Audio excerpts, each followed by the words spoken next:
And new tonight, we're learning more regarding Lufkin ISD's controversial convocation. That controversy beginning after the school board issued a statement promising an investigation following the performance of a Prince tribute artist. After KTRE made a public records request, we've learned how much the Prince performer was paid and the superintendent's reaction after the controversy.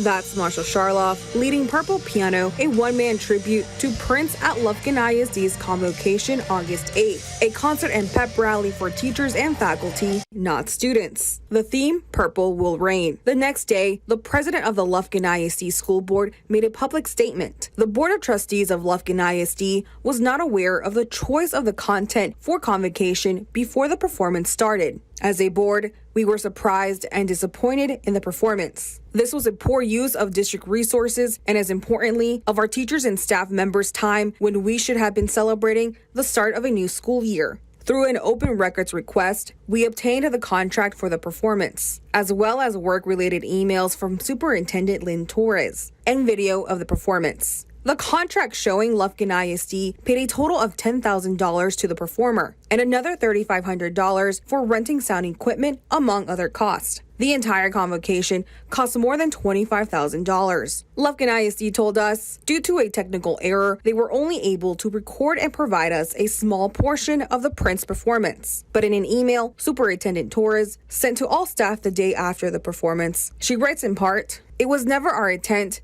to offend anyone in the presentation or the material presented. I will say that the performer did include 2 songs that I had asked him not to consider for our presentation. Those were included with some word substitution. It would have been better not to have had them in the playlist, but it happened. He is a performer and not used to our type of group on an early Monday morning. Again, I can't take that back and I apologize." However, in his final investigative report, the school district's legal counsel found no written instructions given to the performer with regard to the content or lyrics, other than it being geared to teachers. The attorney also determined only a very limited number of district employees had any role or knowledge of the planning.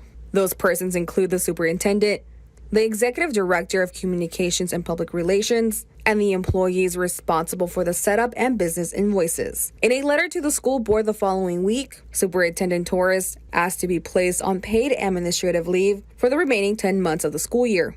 The board approved her request, the school district attorney saying it had no connection to the convocation performance. Mariela Gonzalez, KTRE, East Texas News 9. Now, the Lufkin ISD board has expressed serious financial concerns since last year, including staff raises, revenues, and expenses. Superintendent Torres had already announced her retirement back in May.